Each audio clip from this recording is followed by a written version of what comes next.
And therefore, let's be upstanding as he comes to give the closing and wrap-up remarks. Karibu.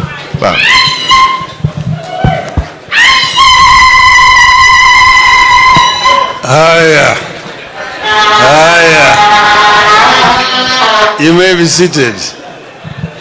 I know you guys are now tired, but I am not going to make a speech. I just want first to thank those who have spared their time to come here and share their views about Jaramogi with us today. I want to thank our friend Dr. Lara Otunu, who has come all the way from Uganda to be with us here. And those who joined us virtually from outside the country, we thank them. And those who have been here in the panel here, we thank them. Also those who have given keynote speeches here. Now, from what they have all said, you can say that it is like the 7 people who went to find out, those blind people who went to find out what an elephant looks like. From what they all said, actually a picture has emerged of Jaramogi Oginga Odinga. As a family, we thank everybody for sparing their time to come and be here today. This event would have been held 3 years ago, but because of the COVID, we decided to postpone it. And today was so important because this is the 30th anniversary of Jaramogi, why we decided that it must be held here today. Jaramogi was very many things, a very versatile character, very engaging when you want to talk to him, but very simple. It was very, very simple. We remember when we were growing up here in this town, Jaramogi just used to wear kinyasa and a color shoes. That was his standard dress in town. That's how he was known. And that is how he even went up to Lejiko. You will see, if you read the Narrates of Uhuru, there is a place where they are now discussing the dress, Jaramogi's dress in Bunge, how he should get into Bunge. Eventually he won that and was able to be going to Bunge without having to put up a tie. So but we're growing up as children, you know, he had been a teacher. And therefore he was very, very strict with us as children. He wanted us to grow up like any other native children around. And we had it very rough, me and Uhuru here, as children. But now, in retrospect, we are grateful to him that by treating us like ordinary people, we grew up as true Kenyans, and we therefore understood the problems the ordinary peasant children were experiencing in the rural areas. We were removed from schools here in Kisumu and taken back to a rural school down there. We lost 2 years of our education because of transfer from Kisumu to the rural home there. Because when we went there, they said we were too small to go to standard 3. So we had to go and start again in standard 1. But that was okay for us. We think that it was a good experience. It prepared us for life in the future. But Jaramogi, it is this other aspect of Jaramogi which has not been properly appreciated. Jaramogi the teacher. Jaramogi really wanted people to get education. And he spent a lot of his time and a lot of his money trying to promote education among the Kenyans. At the time he died, there were 54 children in different stages of education. Some were in nursery, primary, secondary, and university, whom he was sponsoring. We decided as a family to ensure that all those children would get education in accordance with their abilities. And through the foundation, we raised money and we ensured that all the 54 children Jaramogi was sponsoring got education. It was a time when there was nothing like CDF. So, but we managed to ensure that these children got education. Some we sent abroad to universities in honor of Jaramogi. But he had started this thing much earlier. When he resigned from teaching in Maseno and came and set up a business here, he was helping very many students who wanted to go abroad. And when he now became the chairman of the Kero Luo Union, he now actually institutionalized it. Very many students who went abroad in those days got support from Luo Union. And when he went on a trip, he had been invited to go to India. What happened is Jaramogi had constructed a building in the center of the town here. He called it Ramogi House. And that building was completed in 1951. So in 1952, he invited the governor. He wrote a letter to the governor through the PC to come and officially launch or open the building. The reply came back that the town center is not for Africans, natives. That Africans should go and build in the native reserves. The town center is only for Europeans and Asians. So that is noted uhuru, you can read it there. So after that rejection, he now wrote to the Indian High Commission. By that time, India had attained independence and had posted a High Commissioner here in Nairobi who was representing the whole of Eastern Africa. It was called Sir Apa Sahib Pant. So Apa Sahib Pant accepted the invitation to come. So he came here to Kisumu to open the building. And when he looked at the building, he was so impressed that he said that people who are still struggling under colonial oppression can put up a building like this. He invited Jaramogi to go to India to see how Indians are working to reconstruct their country after independence. And that is how Jaramogi traveled to India. And in India, he spent 2 months in India. He traveled the length and the breadth of India, met so many people, the Minister of Education, the Minister for Culture, the Minister for Industries. He toured from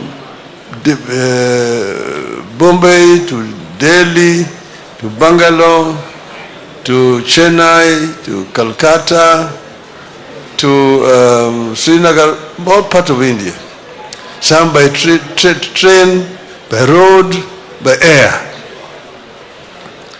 And when he came back, he wrote a book in Luo. It was called Dueche Areo e India. 2 months in India. He recorded everything that he had seen in India. That book was later on translated by an Indian friend of him, Ambubai Patel, into English. And the copies are available there. You can buy them. 2 months in India are available there. Noted Uhuru is also available there. Flames of Freedom is also available there. Anybody who wants can buy. In that book, he was so impressed. He met with the then Indian Prime Minister, Jawaharlal Nehru, and they had long discussions. And he signed an agreement there with the Indian government that he could send Kenyan students to go and study in India. So long as they get transport to go to India, they would get Indian government scholarship to study for free in Indian universities.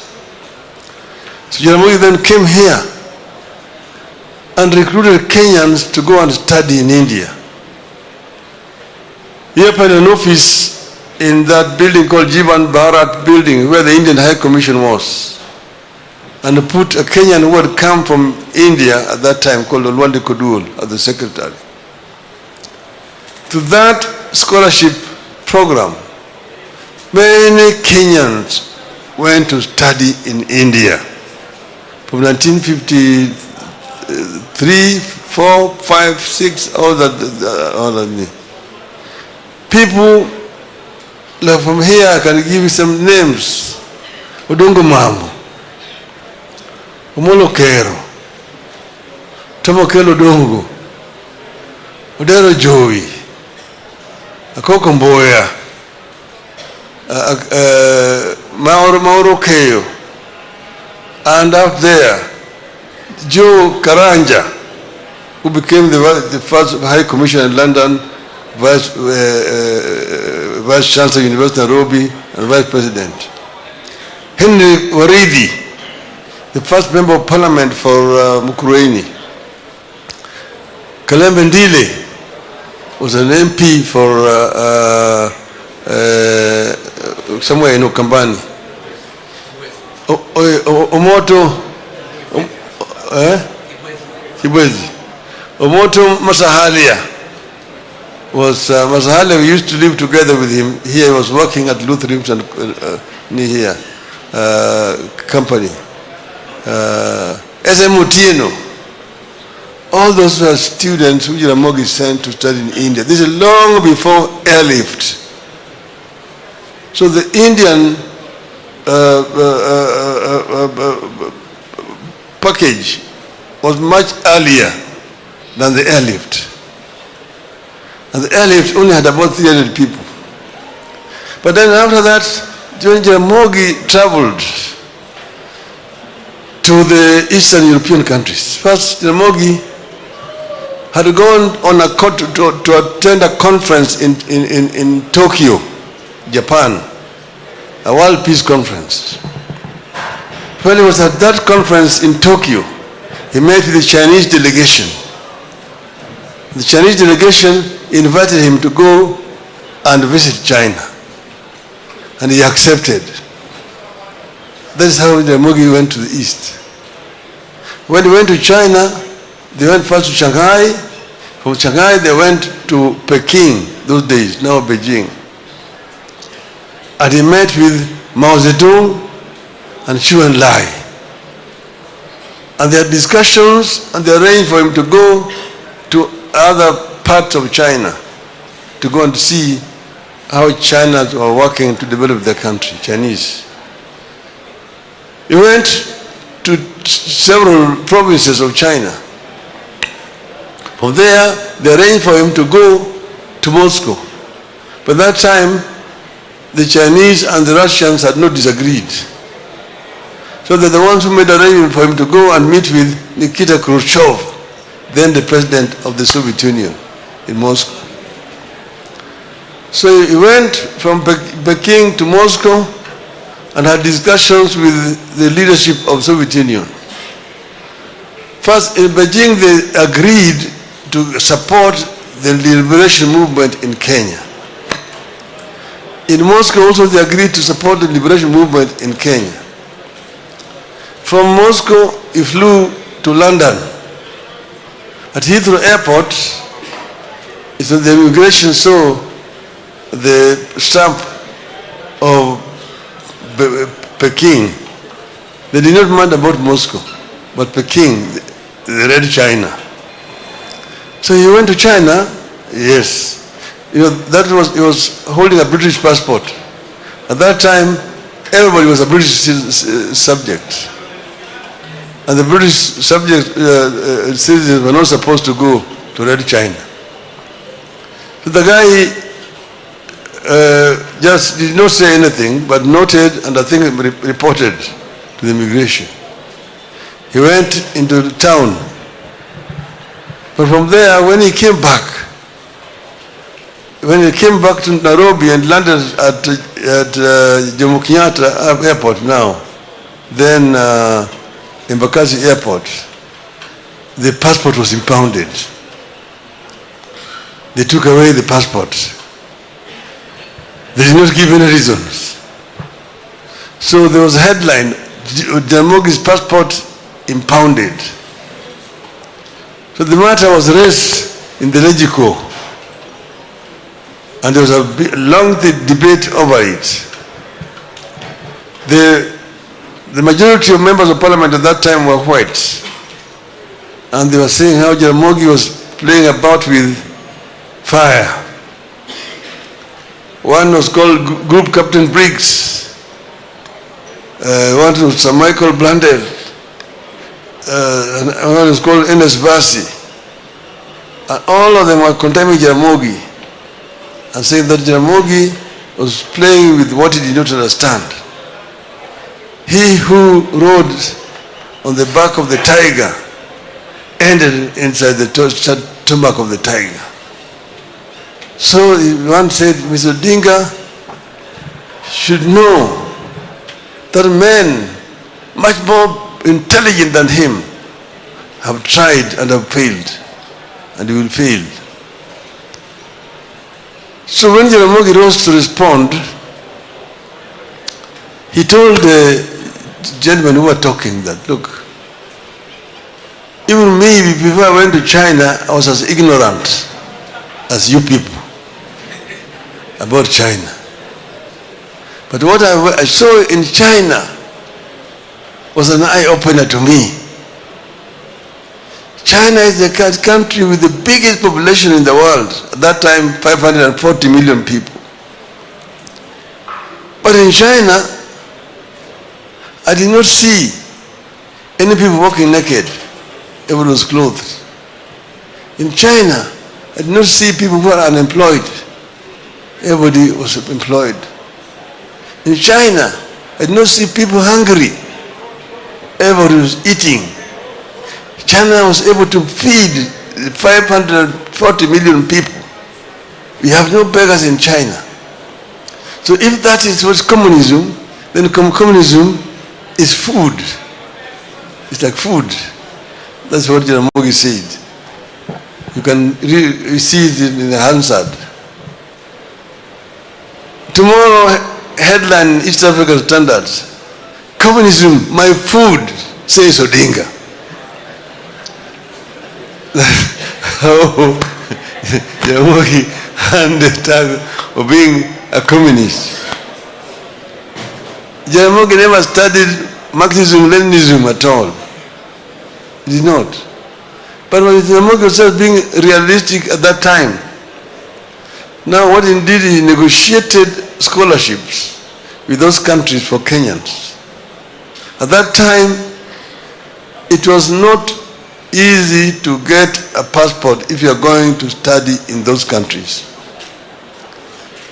So the Kenyans who had moved out and had been denied opportunity to go and study in Rome, and they had gone by foot through Uganda and through South Sudan to Khartoum, negotiated and opened an office in Khartoum, and then went also up to Cairo and opened an office. Jaramogi met them, and through that connection, he opened an office in Cairo, and he was able to meet the Egyptian president, Mr. Nasser.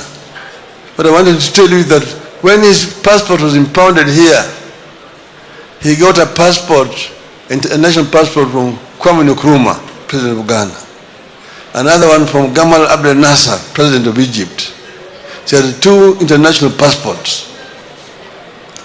So he went there, and in Cairo they set up an office operated by the late William Mutembei, Werambitho, and Abdallah Karungo.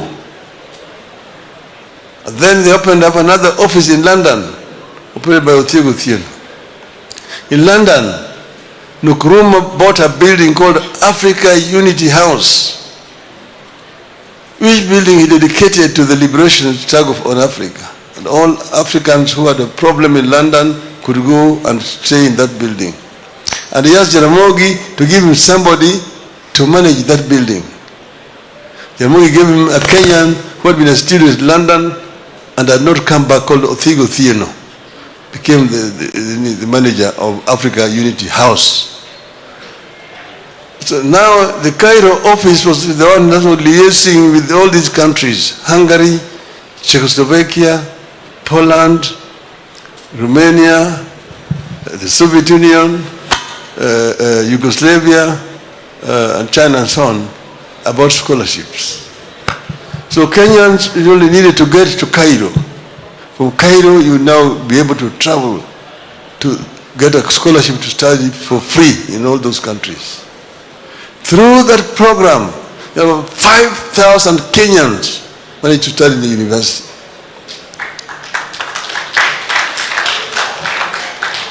That was Jaramogi's initiative, which has never been recognized or appreciated, because people highlight only the 300 or so people who were taken by airlift and from Mbagazi to New York. But there's nothing, it's a drop in the water of the ocean by comparison to many Kenyans who studied through Jaramogi's initiative. First in India, then in those other countries, then in the UK, in the United States. People like Hilary Ngweno studied in Harvard. It was sponsored by Jaramogi. Washington Jalango Kumu was sponsored by Jaramogi to go and study in Harvard. Jaramogi sent very many students to the United States also, and also to other West African countries, Ghana, Egypt, and so on and so forth. This is an aspect of Jaramogi's contribution that has never been appreciated, and I wanted this to also go on record. Jaramogi as an educator. So therefore, I really want to thank you all for coming to help us remember Jaramogi. Asanteni sana. Mungu wabariki.